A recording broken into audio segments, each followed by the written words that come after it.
fall in. I don't want to lose you again.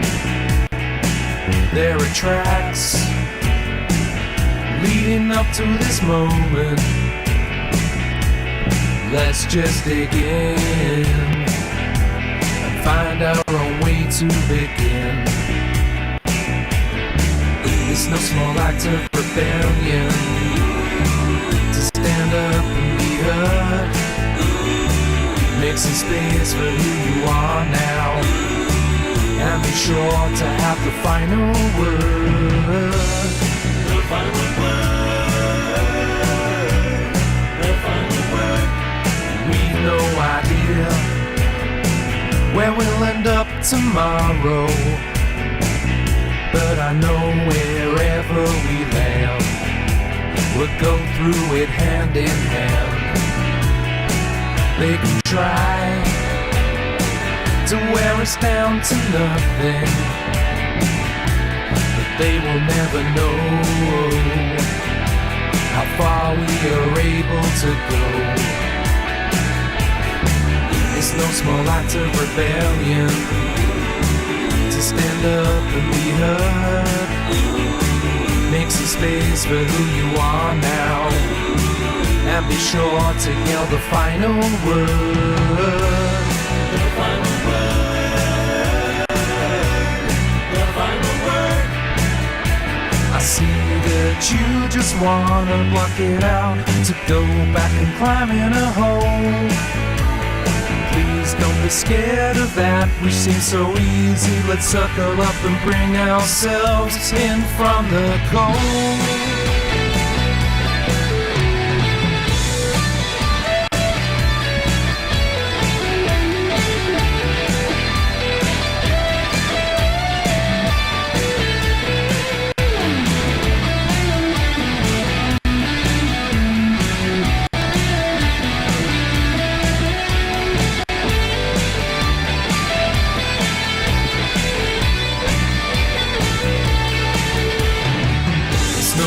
Of rebellion to stand up and be heard.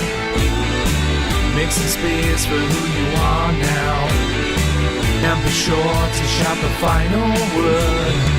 It's a great act of rebellion to stand up and be heard.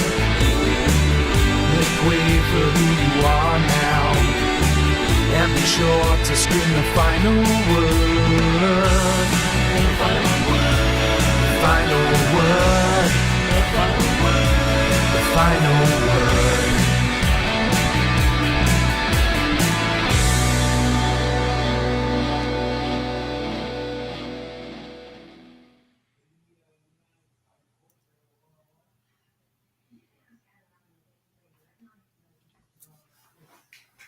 Hello. Hello, everyone. All right, you guys, welcome to the latest edition of, Oh, okay. All right. No, my posture's horrible. I don't know. Thank you. All right, you guys, welcome to Elle Unfiltered. You guys are joining us at 6:30 Central Standard Time, and I have two amazing artists. If you guys are paying attention on TikTok, Facebook, Instagram, AO Radio Shy, then you just heard the video or the latest song called Final Word. We're going to talk to the musicians, the creators, producers, all of that of this song and more. So welcome this evening. I have Mick Orton and Dane Bedford. Hi, guys. Hello. You guys, who's in Arizona? Who's in San Francisco? Mick's in Arizona. I'm in, the Bay Area, so just north of San Francisco. You're in the Bay Area. Well, welcome, you guys. So, Final Word. Mm-hmm. Tell me about that song. Well, it came from me initially, and then as Mick and I often do, we'll then share our initial demos with each other and then collaborate on the song. I wrote the initial version of the lyrics and the melody and the guitar chords, and then Mick sent me notes and we worked on it together and created the wonderful thing that it is. I tend to my songwriting process tends to just start with a lyric and a melody, and then I kind of just let it find its own way. It tends to be more abstract when I start a song. So yeah. Okay, I kind of jumped ahead a little bit because I didn't introduce you guys as the Silvers, and that name kind of resonated with me. So when I received you guys the information, I was like, oh, the Silvers. It took me back to an old R&B group, but they spelled Silvers with a Y. Right. That's That was right, a family name. Yes. Yeah, yeah. And so then I did a little more research on you guys. So you guys originally had another group. Who had the original group?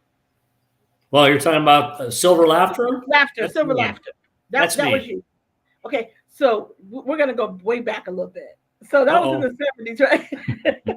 Yes, it was. Okay, so was this group originally found when you were in high school? I'm sorry, say it again. Was this group originally found when you were back in high school, back in your high school years? We're talking about Silver Laughter. What happened was we had all played together over time in different groups. And in the 70s, John Ledke and Kim Ledke had formed a group that was touring the Midwest and Canada. And then we recorded 2 albums. And then when the band broke up, I moved to California. That's where I met Dane and Carl. Oh, okay. So you guys said Americana.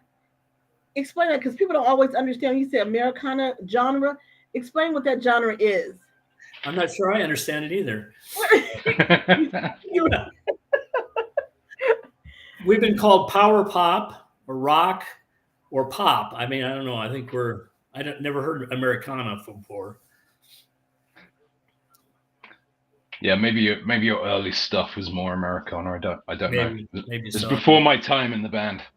See, when I think of Americana, I immediately go to like Bruce Springsteen. Oh, well, that works. Yeah, that sounds about right. Yeah, the kind of blue collar. Rock and roll, maybe. Look, rock and roll. Yeah, a bit of rock and roll in there. Yeah, I can hear that. Yeah, I think certainly when I came into the band, Mick was already looking to kind of collaborate with other kinds of musicians, and I think our sound has evolved into there's certainly a bit of 70s kind of rock in there. Okay. But yeah, I would probably class this as pop rock, where we're kind of positioned now. But there's other people out there who would label us differently, but you kind of have to do that with music. But I think that it's such a blended thing with a lot of bands when it comes to genres. Do you find, because when I listen to your music and I listen to other music from more mature artists, you guys still have that that are bringing back that eclectic 70s vibe. Do you think that's something that's going to come back now? I don't know. I mean, we hope. Yeah. These things kind of go in cycles. So I think. I mean, I am. I'm gotten to an age now where I'm a bit out of the loop with what's happening in music at the moment. I mean, I came up during the 90s in the UK, and that was a period. Britpop is the often not very valid kind of label, but it was very much a kind of, in the UK we had a lot of early 90s was kind of hardcore dance music and that kind of craze, and I think love them or loathe them, Oasis kind of ushered in a return to a kind of 60s looking rock and roll and guitar bands. I think there was a real return of guitar bands, which is fantastic for me. When I picked up a guitar, that was kind of where I wanted to be. It was an era of guys at parties playing acoustic guitar. I heard a lot of Wonderwall by Oasis at a lot of parties in those days. But and I kind of realized these things do come back around. So yeah, maybe the 70s music is having more of a day, although I shudder to think that people refer to the 90s as retro now, which really makes me. I know it creeps me out, because when I hear people talking about, the 90s music, and I'm like, the 90s had, to me, some of the best music, but I remember the 80s music as well. But the 90s music, so when I hear people like old school, I'm thinking like, not really. Am I that old? But when you think about like 1993 and you talk about 96, you're like, well, yeah, I guess it is kind of up there. But it was really good music then. It was really great music. Yeah, people say 20 years ago. I'm like, oh, you mean like the 90s? And they're like, that's more than 20 years ago now, pal. I'm like, oh, God. But yeah, it is interesting how music does come around like that. But yeah, I always say I have a daughter that's in her 30s, and she grew up in the 90s, and so she loves the 90s music. But she didn't have a choice because I really had her just like immersed in like the 90s and the 80s music. So she knows way more about older music than anyone her age, and she's like 33 or something, whatever. And so I find it interesting that she says I can relate to that music. I can't. And Mom, she says, Mom, after 2010, I can't relate to this music today. I'm like, wow, really? yeah. No, I get it. But then it's kind of interesting. I think what is wonderful about today with being able to stream any music. Now it hurts artists like us because we're not making as much money that way. But as a music listener, if there's a genre you like, you can go and find it. You're not limited to what's playing on the radio or what's kind of out there.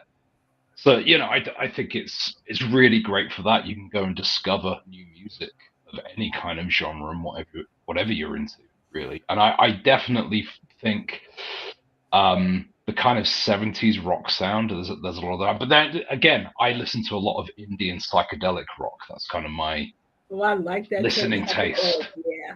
And I think unconsciously, the kind of 70s sound, my dad was always playing like Doobie Brothers and that kind of stuff. And Boston, and that was really the kind of sound I grew up listening to. And Neil Diamond, for some reason, he was really into Neil Diamond. But whatever. That's probably you think of all the white guys who get excited when Sweet Caroline starts playing. That's Neil Diamond for me. But yeah. There's nothing wrong with a little Neil Diamond. Okay, there's Absolutely. Nothing wrong with it. Hell of a voice as well. Very little. So yeah. Mick, out of all the three of you, the other is not here. So you have longevity in the music realm. How do you maintain that? How have you maintained that love for music all these years?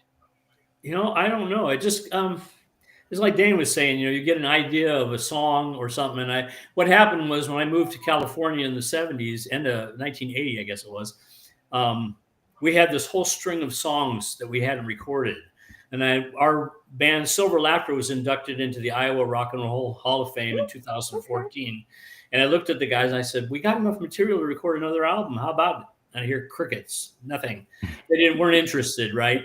So Dane and I, when we started working together, I kind of, I just get a few tidbits here and there, and sometimes I'm not sure I overwhelm him or not, but send them along, and then we work on them together. Lately, we've been doing that more and more collaboration. Yeah, which is a collaboration is a wonderful thing with arts, and it's I think songwriting's great when you can collaborate with another artist and get someone else's point of view and suggest something you weren't even aware of, and it's a really exciting thing when that comes together. Or point out where something's been repeated, as we've discovered with some of our stuff by this point, with all the stuff we've recorded. But yeah. So from 2016 through COVID, how have you guys? How has your music changed? I mean, you went from you went from, I guess, from what, 2000 and all the way until what, like 2016.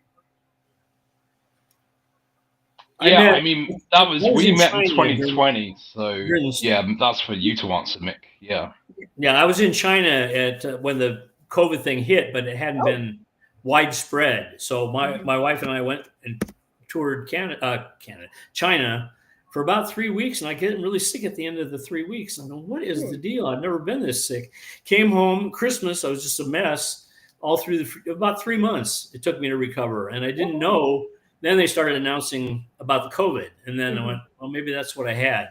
They've tested me since then and said I don't have it, but Yeah, we were suspicious he was patient zero for a while, but it turns out he didn't have it. I brought it with me. Oh my Typhoid God. Mary here. But it's interesting also about COVID because I met Mick in January 2020. He put an ad out on a website, Bands Mix, and Mick's plan, I think, was to get us recording, but also to get us playing live. Mhm.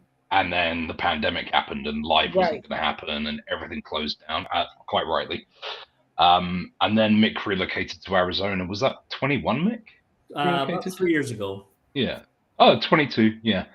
So at that point, we knew we'd only be a recording band, which is a shame. We do get asked if we are playing, and it's just logistically the amount of time we need to spend rehearsing, and because we're not in the same town. So we are just a recording band, but that means we put all our effort, and we kind of churn an album out, or one year we did an EP, but we're kind of churning something out every year. So is that why you guys are able to put out so much music in a shorter period of time? Because you are a recording band, and I hate to say just a recording band, but yeah, absolutely. And So who's the primary contributor in the band? Who's the main contributor in the band when it comes to creating? Mick is really. I'm pointing that way because he's pointing that way, and Mick is pointing the other way. He's saying it to you. Mick churns music out, and sorry, Mick, he is great at sending. He's like, let's just give this a try, and just let's break these songs down and see if we have something there, and if we don't, we have other material. And he's really prolific with getting us going with music. And then I tend to contribute a couple of compositions per album, and then Mick helped me with those. But yeah, so Mick's our band leader. He's very humble about it. Mick's the band leader. Yeah. So Mick, since you're the band leader and you're putting out the majority of the material, where do you get some of your influences from in music for the music? Well, sometimes I hear something on the radio that I think is pretty interesting, and then I develop something off of that that's unique and separate from that sound. But overall, I just kind of, I don't know, they come to me once in a while, and just I feel fortunate that, that wavelength or whatever it is, where the stuff just kind of comes. I think Tom Hanks talked about it when he wrote his book. He said, you can't really question where it comes from, the creativity. You just have to accept that it's there, and then use it, basically. Okay, so when you think about today's music and all the different genres that we're talking about, is there a commonality that you guys find in all the genres of music? I know that's kind of a loaded question, but yes. Is that the answer? Is there a commonality across all genres of music? There has to be. There's 7 major notes, right? So, and I think certainly as I've gotten older, I used to be, if you spoke to me as a 16-year-old, I'd be like, if it hasn't got a guitar in it, I don't care about it. I dismiss it, which is ridiculous. And except for maybe country music, I've certainly learned to appreciate music in all kinds of genres. And maybe getting into hardcore metal, it's not my cup of tea. However, I can really appreciate the instrumentation and talent of. I did say to Mick when I joined, I was a rhythm guitarist. I've now segued into. I then became the lead guitarist. I was like, if this had been a metal band, I would have been out after one session because I wouldn't have been able to cope or keep up. Really? But because of the style of music, I've really grown. It's been incredible, my journey into being a lead guitarist, and I've become.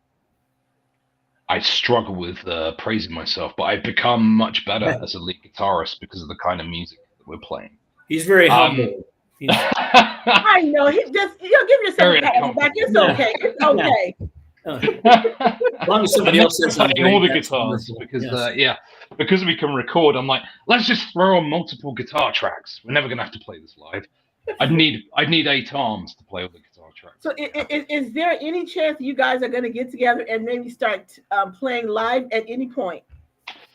Never say never. We just have to really figure out how that would work, and whether we'd probably need to really adapt the songs or get another guitarist and maybe a keyboard player to kind of join us, which has been done. Obviously, bands do it all the time, but yeah, it's more the logistics. It would be wonderful to play live, but Foster the People started out with just 3 people in the group, and then over time, every time I see them, they play on a video. They always have added musicians. Foster the more people. Yeah, that's about the only way we'd be able to do it because we have so many harmonies and so many instrument Yeah. parts. The harmonies are the other thing for sure. Yeah, need a lot of Because vocalists. we try to get Carl to sing, but he refuses. So. Carl So, says nobody wants to hear me sing. Yeah. Yeah, he doesn't give himself enough credit, but so Mick and I take on harmony duties, and those 3-part harmonies aren't going to work with 2 of us. I mean, I think you guys are so super talented. I mean, you have to. I've watched your videos, your YouTube videos. You guys really get great traction from your YouTube videos and people watching you. So how come you can't translate that into maybe? Oh my God, what happened? There you go. I don't know what happened. I have no idea what happened. But anyway, I'm back. I have no idea what happened. Okay, we didn't lose you.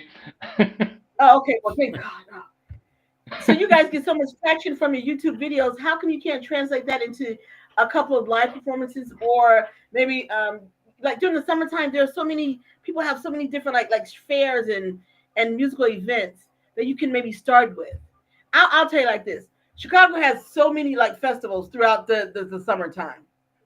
Mm-hmm. You guys could like maybe it's like okay, I kind of want to get on that one and maybe perform like one of the street fairs or something that's going on. How come that's not in your thought process right now? Because it should be, honestly. You guys would kill it in the summertime in Chicago. Thank you so much. That's wonderful of you to say. I mean, it's not like we couldn't do that. It just happened. I work full time as well, so I'm trying to buy more records, people, so I don't have to. But that's another thing. But of course, we could probably figure something out. It's just it would take a lot of figuring out, and I just don't think. There's also the thing where the bands I used to be in, we all did cover songs of other groups. So we do, whatever. So to get our music out and have people that know what we do is a little difficult because we don't play live. So I'm not sure they'd recognize what the songs were if we played our songs anyway. So we just right now we're a recording band, and that's it for now. That doesn't mean we won't in the future. It would be wonderful to do so, but it's something I often think about. And we do discuss it. Mick flies in and we rehearse for a couple of days before going to the studio, and it kind of comes up every time, like how could we make that work? So there's it's in the conceptual stage. Maybe it will get beyond that, but yes, it would be wonderful too. So who knows? How did you guys manage to maneuver through COVID? That's like for musicians, they were just like this is like killing us because you couldn't go out and perform. How did you guys manage to just kind of maneuver through COVID? I think too now, it's been like 4 years. What is it? 22. COVID ended in 21? Coming up to 5. Yeah. March 2020 was when the lockdown happened. So 5 years. Blimey, it's very English. It is, but I didn't say anything. I didn't realize until you said that, and I said I think he has an accent. So I kept listening to you, and then you said, "Oh yeah, okay, I got it now. All right, you haven't lost your British accent completely." Yeah, I think Americans also understandably expect either Hugh Grant or someone like Ray Winstone, that kind of one of those accents. So, but no, I mean when it hit, we'd only just started playing together with this lineup. We knew we couldn't play live for the foreseeable future, but what we did do is we got together pretty much weekly for quite a while there. And outside, we were outside. Yeah, we were outside. So at the time, we did have another member of the band. We rehearsed at his garage, but we actually went outside, and because otherwise we'd have to mask. So his neighbors got to hear us play. So I guess we performed live in that sense while rehearsing. Apparently, his one neighbor he apologized to. He said, "No, I love it. I love hearing it every week." So that was nice to hear. Something I see so many musicians doing now. They're doing like porch performances. So they're literally on people's porch and they're performing. Yeah. I just saw. I guess the rapper MC Light. I just saw that she did one. Is that something you guys may consider? You're in the Bay Area. We did do it once, but particularly with the weather. Obviously, we're very lucky to have the weather. We did. It was actually we just recorded our first album together. So we did, and then we knew Mick was moving, so it was kind of we played the full album. We did a driveway concert basically, and all the neighbors kind of came over and put chairs on the lawn, and we played played through the album, which is wonderful. It was a really great that was experience. so cool. I can picture that. I thought that was amazing. Wasn't that awesome? Yeah, Yeah. it was cool. Yeah, and it was. I think we were like, if things weren't changing in terms of relocating, we probably could have done that a lot more. Oh, I'm not blaming you, Mick. Okay, don't blame me. It's his fault. Maybe he moved to Arizona. Why? Better weather. I have back issues, so the warm, dry weather helps with my arthritis. So shouldn't say that. Well, arthritis. It's too warm. It's too hot. Is he that old? I don't believe it for a second. I think he's making it up. Look at him. I don't think so. Fresh as a daisy. So there are pictures of us playing at the Striveway concert up on our website, but there's no live video of that. So that's kind of where we are with the most recent videos we've had. Dane has put together videos of us in separate locations that makes it look like we're all together. And I think that was Edge of the World. Yes, Edge of the World. We did a video for, and we did actually. I'm remembering now. During COVID, we did put out 2 videos. And we got the idea from Zoom, so we made it look like there were 4. We had all 4 of us because we were a 4-piece at the time, and we each recorded our part, and then I put it all together like 4 on one screen, so it looked like a Zoom. So we did 2 videos that way as well. That's right. So it's kind of like we can't perform live, but we can maybe put out what looks like a live performance, if you like. Okay, so Mick, this question is for you. So back in the day, you put out, you guys had an animated series. We have, yes, we did. Our artist, Randall Bishop, and Juan Carlos Cuatro, I can't pronounce Spanish. He's in Argentina, and they trade stuff back and forth. And we decided that way back we were going to do this thing called Silver Surf City. Yep. That's where the characters came from. But it didn't pan out. We did 4 talking episodes before I met Dana and Carl. And it just was, it was just to keep us young, keep making videos without having to really, be there to be live.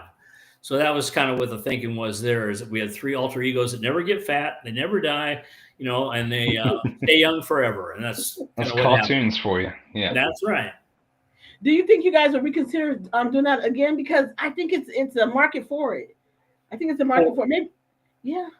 For which? I'm sorry. For animated series. Oh, the animated series. Well, no, we've done animated videos for our songs, but the series, how shall I say it?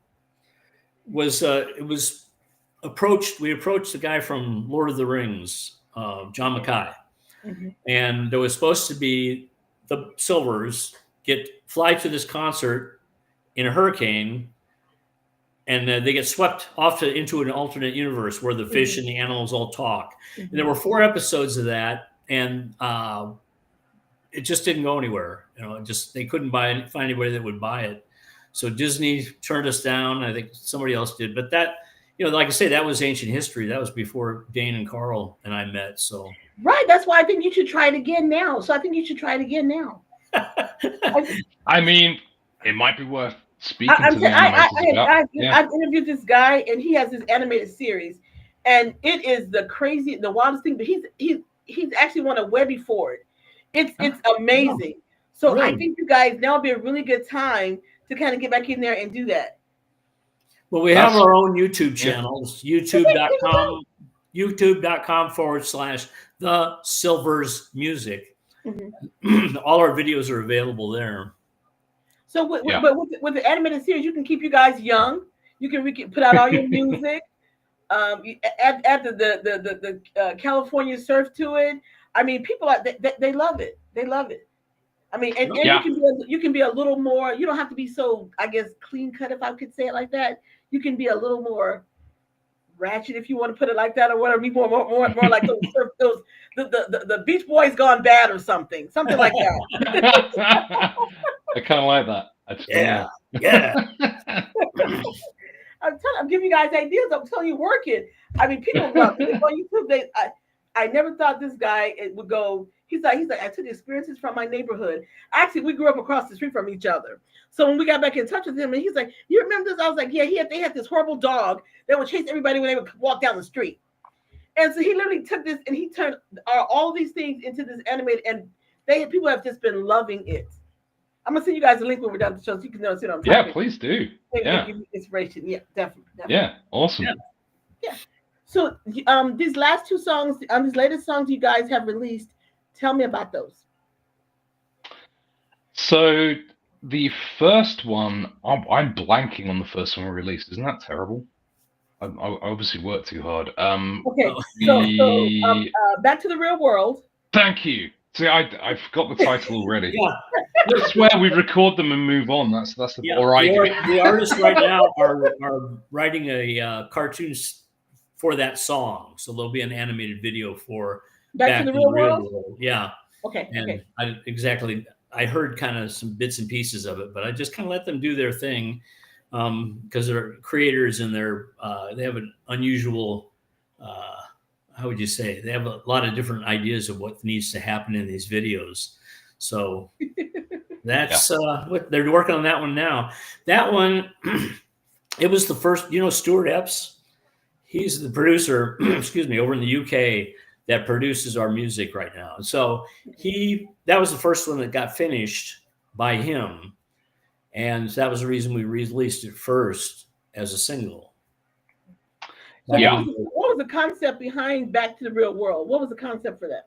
Well, it was kind of, when we traveled, we used to think that we were really enlightened, right? Well, we're smart. Right? Yeah. We're the smartest guy in the room, and I'm this and I'm that, and we're all that. And it's kind of like, oh, now I'm back in the real world where, everybody's everybody. We're all equal. We're all, we have some talents in different areas, but generally speaking, people are people, So that's kind of where that idea came from for me. And then Dana helped me fine tune the lyrics on it. And he came up with a lot of I should say, Dane will confirm this, that the original demo I had of that song was too much like another song that we'd already done. Okay. And so he went in and said, we need to change it. And my feelings were hurt for a little while. And then I thought what happened was it really developed into a nice, tune with a lot of, melody in it rather than what the original thing was. He helped me. And again, it actually became, I think, one of our favorites from that recording session. And early on, we were like, this could potentially be a single. And as Mick said, when Stuart mixed and mastered that song first, and we heard it, we're like, this sounds incredible. It has to be our first single. So yeah, we were really happy with it. It's a great little song. Yeah. When we went in the studio to record it, it was quite a bit slower. And I thought, man, it's got no energy, right? And so we talked about it, and then I said, let's speed it up, and then Carl came in with his, the timing, I guess you'd call it, and decided to speed it up. And so now it's a real bouncy tune, I think. Yeah. I like it. I like it. Well, thank you. Yeah. You guys are, what I heard, your vocals are superior. Oh. And when you don't, it's just because, people are because you get older, you can't really do stuff. But, I think age is like a wonderful thing because like you said, when you're young, you think you know everything and you really don't. But when I hear your vocals, I said, this is what's missing in the music that we hear today. How do you guys maintain? You're like, this is what we're going to do. We're not going to worry about what's going on right now. We're going to maintain, what's us. Yeah, absolutely. Yeah. I think that's the key thing. You mentioned the harmonies. It's like when I came into the band and Mick said, you're gonna have to sing some harmonies, I was like, oh, okay. And now they're like my favorite part of the process because they just sound, Mick writes these 3-part harmonies that just sound, you kind of, when they click and you hear those 3-part harmonies, it's just fantastic. And it's a lot of fun to sing and record. Well, it is a lot of fun when you get it right. Although, yeah. We usually spend the last day of our recording session tuning the vocals to make sure that they're right on. Yeah. So it helps out to really go through and use Melodyne to just to fix those little warbles here and there. Just the little ones, not a whole lot. Can you say who's been pushed out of their comfort zone the most? We have that comfort spot, so I think it's probably you, Dane. You've probably been pushed the most, right?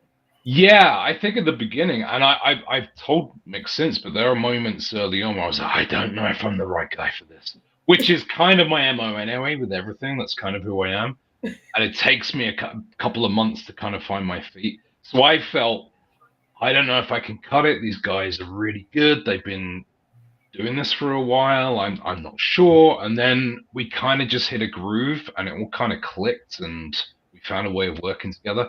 And yeah, I've not looked back, and I moved on from that discomfort and really kind of embraced what we're doing with the band, which has been wonderful. I will say there was one moment where we got Cole to sing backing vocals on one song, and he wasn't very comfortable about that, but he did a great job. I mean, he just had to shout the days of the week, right? What about Tuesday? So I think he was okay with shouting rather than actually singing, but yeah, we try not to push him to sing because he gets very uncomfortable, bless him. But he's one hell of a drummer. There's a line or there's a lyric in the song that says, "It's easy to continue to do what we're all meant to do." Who wrote that? That was one of yours, Mick. Was it? Back in the real world, yeah. Oh, Back in the Real World. Okay, yeah. How did you come to that lyric, and how did you stand on that and decide this needs to be said? Because we said so many times to people in the world, do you know what you're meant to do? How do you guys know that you're meant to do this? Because it's fun. That's usually what I find is that, if you love what you do, then it's not work anymore. So I spent a lot of years in, working after the band broke up, Silver Laughter, and it was not fun. So playing music has been the best outlet for that. And I get a kick out of doing it and continue to do it, so I think people know, like doctors and stuff, it's what they like. They end up being doctors because they like that. I wouldn't. I don't like science. I don't like certain things. But music is there for me to enjoy, and that's what I like doing. Dane, what about you? Yeah, I mean, when it comes to music, I just I guess I know I'm supposed to do it because I just embraced it. Like I think a lot of people, in my teens, I just started teaching myself guitar, and that was a lot of fun when you're playing 3 hours a night and building those calluses. I'm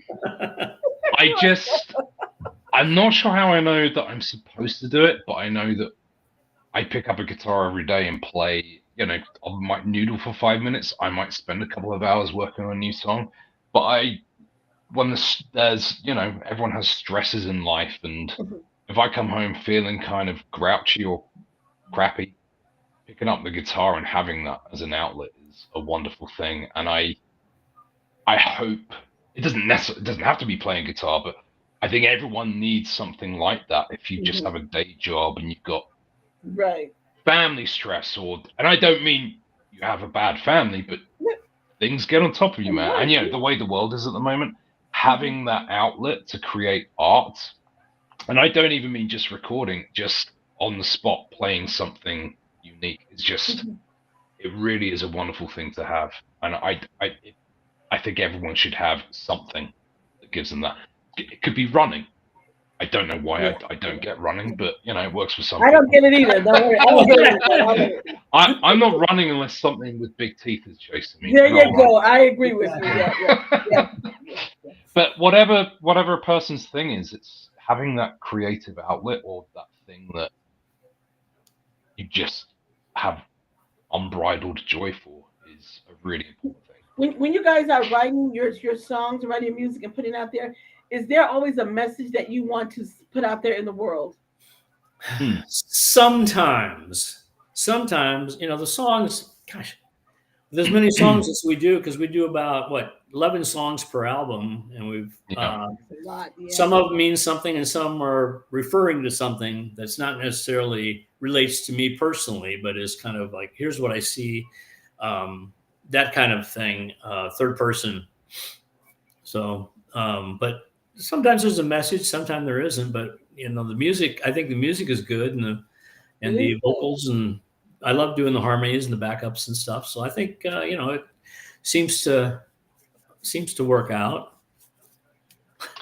Yeah, for sure. And I mean, I think if there's a message, I mean, for me, and I'm talking about my own lyric writing because it's more of an abstract process for me. I kind of look back and go, huh, there is something there. I wasn't aware when I was writing it that something's coming through. I think a lot of my stuff tends to be more inward looking.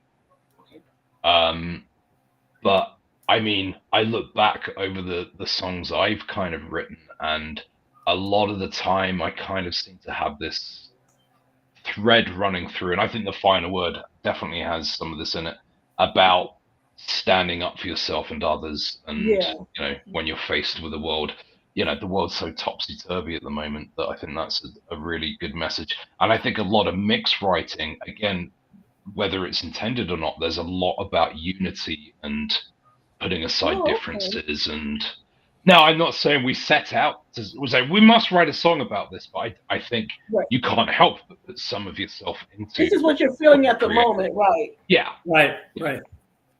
Absolutely. I always think music speaks to what you're going through at the moment. Sure. Absolutely. I don't speak for anyone, I think. Yeah. And I think that's art, right? I think art generally tends to kind of reflect prevailing attitudes, or a rebel against prevailing attitudes, perhaps. But Okay, so what can we look forward to seeing from you or hearing from you guys, like by summertime? Summertime, people are off work and they're listening to more music. That's a really great time to kind of like saturate the market again. So what can we look forward to seeing or hearing from you guys? Well, we have the second half. We tend to do our albums in 2 sessions, so we've got the first half of the album complete. So we will be gearing up to go into the studio. We tend to go in around June, kind of mid-June. So we kind of release around, I think we've done between kind of August to early October tends to be our release. It just works out with our schedules and what we've got going on. Yeah. But the great thing is we will release another single or 2 during that process when the songs are ready to go before the actual album release. So there will be a new album kind of around the end of summer. Yay! I look forward to it. Okay, so you guys, thank you guys for spending some time with me, Mick Orton and Dane Bedford. I'm not going to pronounce your last name. No worries. It's my wife's name that I took on, so Oh, did you really? Look at that. Okay. Yeah, we double-barreled our names. We're very, very progressive. That is very progressive. Okay, I can't even argue with that. Okay. So thank you guys for sharing. Tell everybody where they can find your music, because I want them to go and check out your music. I got your video. Here in Chicago, they're hearing you guys right now. So there you go, guys on air rated right now. No, thank you. So they're listening to you guys, they're going to go and check your music. But where can they find your music? Tell everyone, because I'm on TikTok, we're on Instagram, we're all over the place. So there you go. Just talk to the people. Talk to them. Absolutely. Yeah, for sure. Okay, thank you. So tell them where they can find your music. Our music, well, our band's website is www.thesilversmusic.com. And then everything else, YouTube /The Silvers Music. So anytime you put that in, it should all come up. And you can find us on Facebook, Instagram. We got to get better at updating that, but it is there. So we're on both those platforms as well. That's up to you, Dane, because you know what, you're the the generation that you. So that's. I know. Yeah, I know. I got to get on it. Yeah. I'm like Dane. I hate that too, but you know what? Social media is what it is. So we have to utilize it. It's a tool. It's a necessary tool these days. So yeah, we need to. I give myself a slap on the wrist for not being on it sooner. There you go. Slap yourself, because I have to make myself do it too until I get a headache. I can't do this anymore. Yeah. All right, you guys. Thank you guys so much. I Thank appreciate you. it. This You is guys are wonderful. worried about the time difference. Never worry about the time difference because I can always adjust and make it work. No problem. I don't know why I thought you were in the UK. I think because we got it off the back of Stuart putting something out there, and I don't know why I thought you were in the UK. Because I was like, oh, another Brit. When you said that, I was like, okay, let me just clarify this a bit. Yeah, when you said 4:30, I'm like, she's gonna do this at midnight, midnight. Listen, Jay, I have done that with so many artists in the UK. They stayed up late to come on, and so I've done that. We've been in Australia is a nightmare. That's like I have to get up. That's like a whole day, but we managed to make it work. Yeah, so that's too much. It drives me insane. I have friends out there, and the what we have to do to work out when we're talking takes a lot of planning. It does. I literally have to get up at like 4 a.m, and it's like the next day afternoon in Australia. I'm like, oh my God. Yeah, you're talking to someone in the future. It's really bizarre. All right, you guys, enjoy the rest of your evening. I know what is it now? Like 6 o'clock there for you, Dane? We got 4:15 here. 5:15. 5:15, sorry. 5:15. I tell you, I used to live on the West Coast, so when you said, I was like, oh, I know my Pacific, my West Coast time. Yeah. Now I know you're in Chicago. It makes complete sense. There you go. Okay. All right, you guys. Thank you. Thanks. Have a great evening, and you guys send me your music over. Whatever you got new, just hit me up and let me know. I got you. Absolutely. Thanks, Elle. Really appreciate it. Take care. Not a problem. Thank you, guys. Good evening. Bye. All right, you guys. Bye. There you go. Let me see that. Okay, so now there you go. Mickey's still hanging. Oh, there you go. There they go. They clicked me off. So they're the Silvers. They were that was a great conversation. Thank you guys who were tuning in and listening. I appreciate it so much. We came on at 6:30.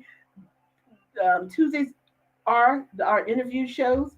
Thank you guys for tuning in. Who's listening on AL Radio Chat? I know you guys have missed us for a few weeks, but I literally want to use this day to interview musicians and writers and performers and actors across all spectrums of the entertainment industry. So if you don't hear us on a particular Wednesday, it's because we're working on booking guests, and that may take a little bit of time, but we get it done. Next week, we're going to have another artist, another musician that's going to come on and talk to us and share with us their latest music. And I believe they are in the UK. So that will be probably one of those late night interviews for them.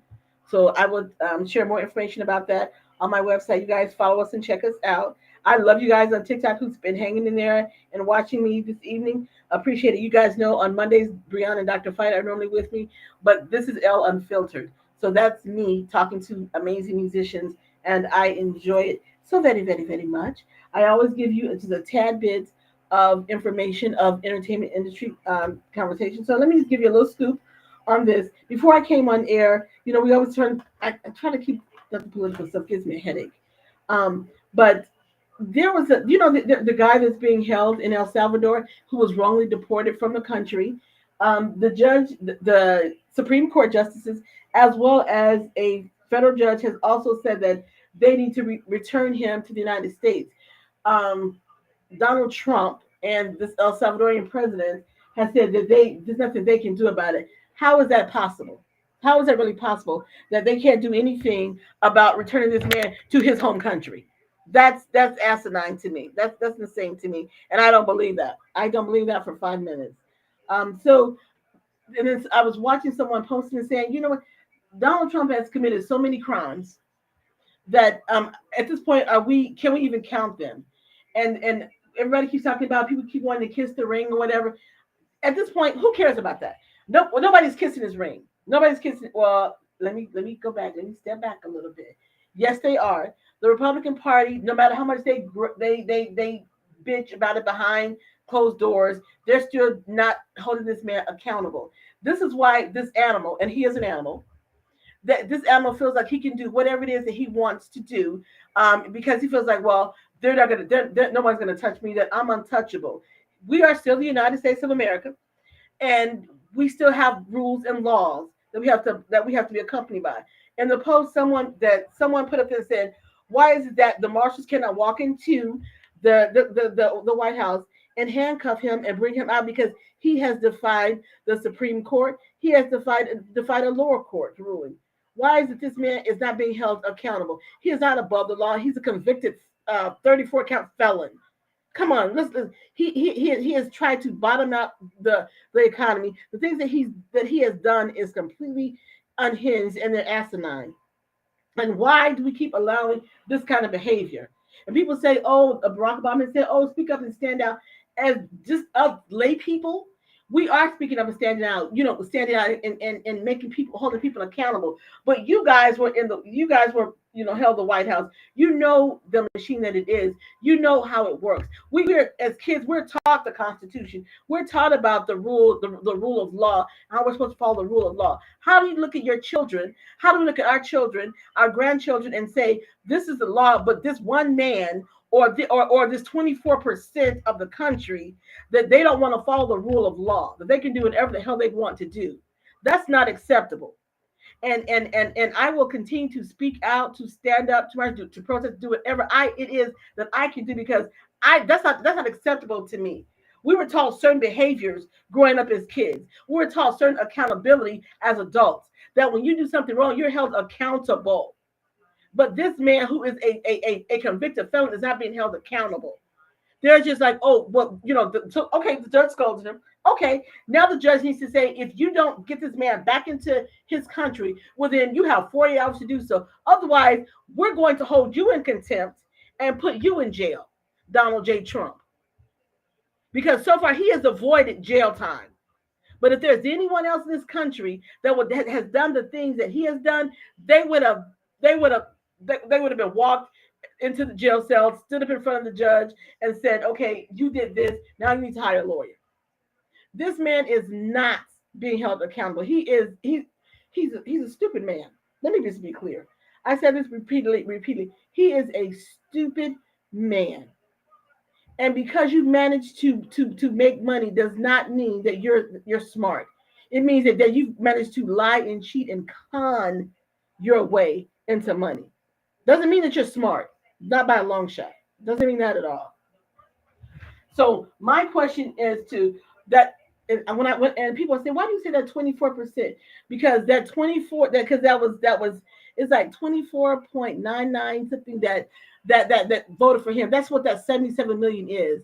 There are 350 million adults in this country, not including the kids. There are over 350 million adults in this country. So to say that people always want to say, well, half of the country voted for Donald Trump. Donald Trump did not get 50% of the vote. So let's just be clear on that. So when you all keep wanting to harp on that 77 million people, do your homework, do the numbers, do the math. And I hate math. And I did the math. So stop acting like it's half of this country who supported that man when that's a lie. That's false. So stop putting that, take that narrative out of your head, because this is a narrative that the Republicans or Donald Trump's cult wants you to believe, is that half of the country voted for Donald Trump. That is a lie, because nearly 90 million people did not vote.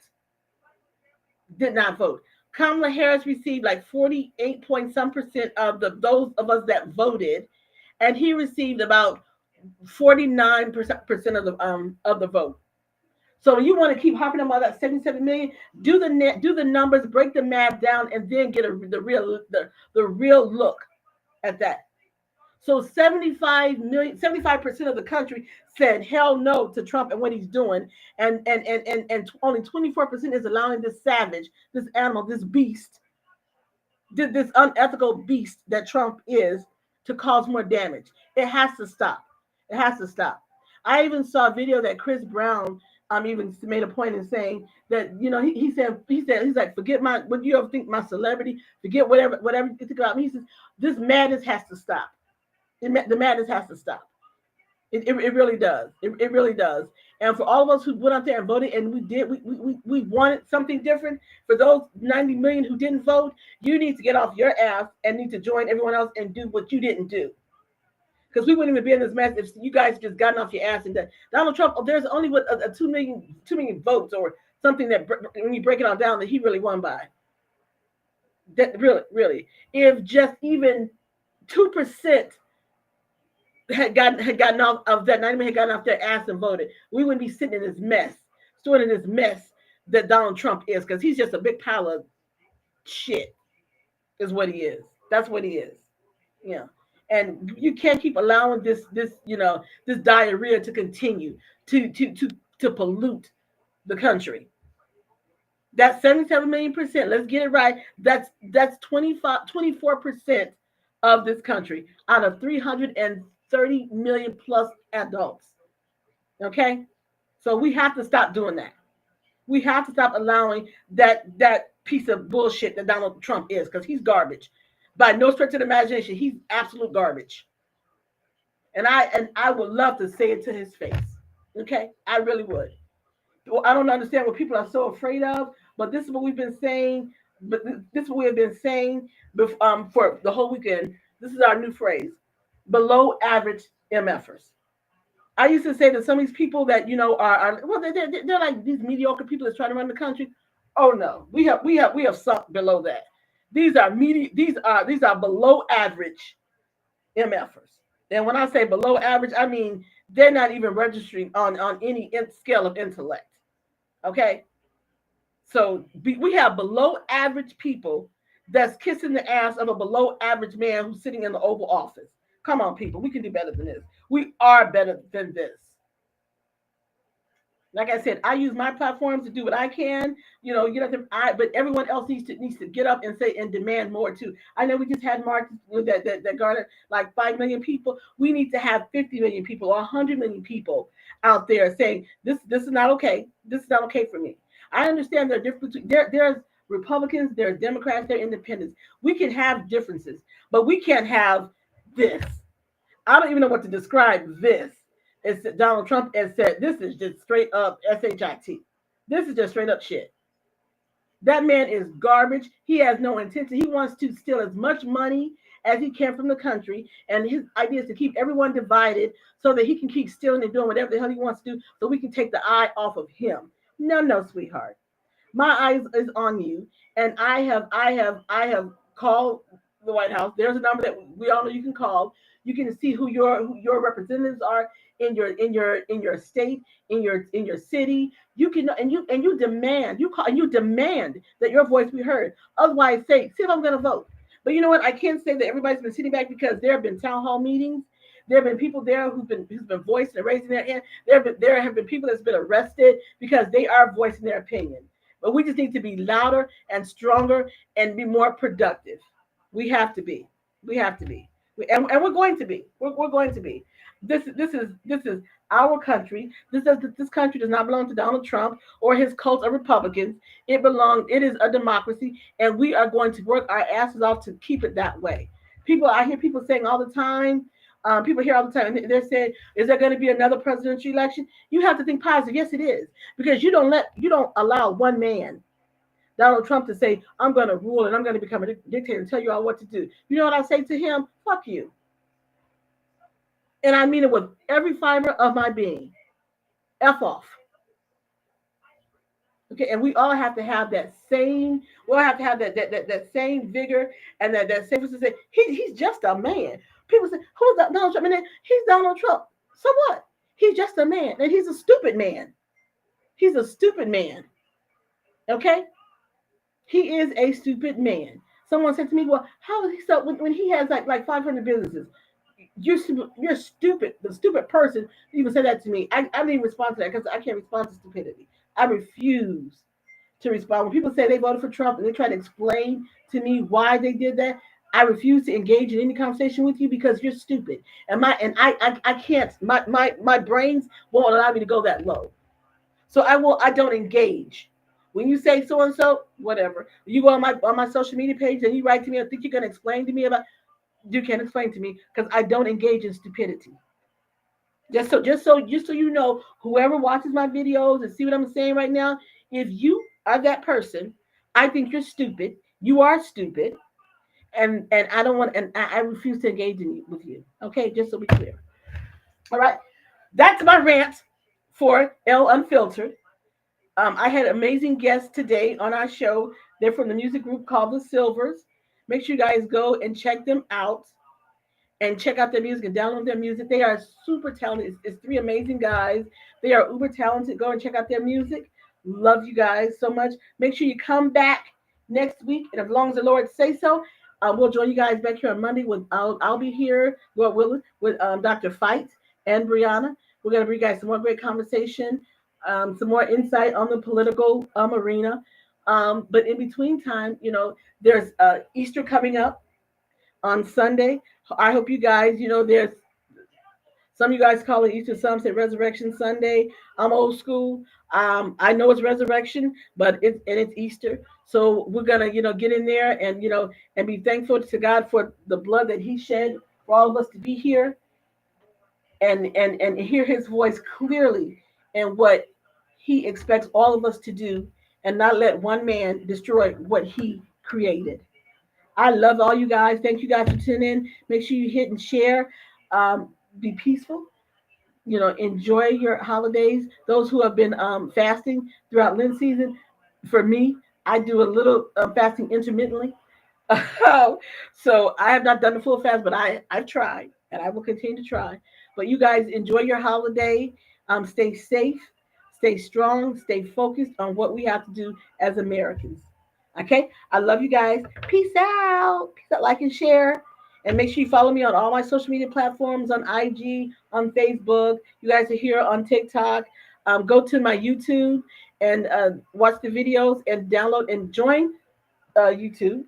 That is like the hardest thing for me to do, but just go and join my YouTube page, and then you guys will see. We'll put up some of the clips of today's show. Thank you guys. Thank you guys. Love all you guys who tuning in and hear us on AL Radio Shy. I have been promising you guys, make sure. Go to my website. Go to LB. Just go to www.lbmedia, and all of the editions thus far for a Brain Magazine are posted there. You guys are welcome to go there, and you got to purchase one, download one, and see what we've done from the time we started magazine until the current one. Just go check them out, and then I think to be able to purchase them, that part is not done just yet. But go ahead and check and give yourself a preview of what we offer, and then go ahead and get the magazine and give us some ideas. Share your stories. We'll print your stories, in Brain Magazine, and we give you all the entertainment industry insights as well throughout the month. So we try to get one out every 2 to 3 months, and then we're trying to go every month. But that's additional lot of work. But there you guys go. All right, so go to www.lbmedia, ELLBMedia.com, and check us out. Thank you again on AL Radio, station KELM Radio. It's coming to you real soon. All right, ciao. All right, you guys. Love you guys. Have a wonderful rest of the week.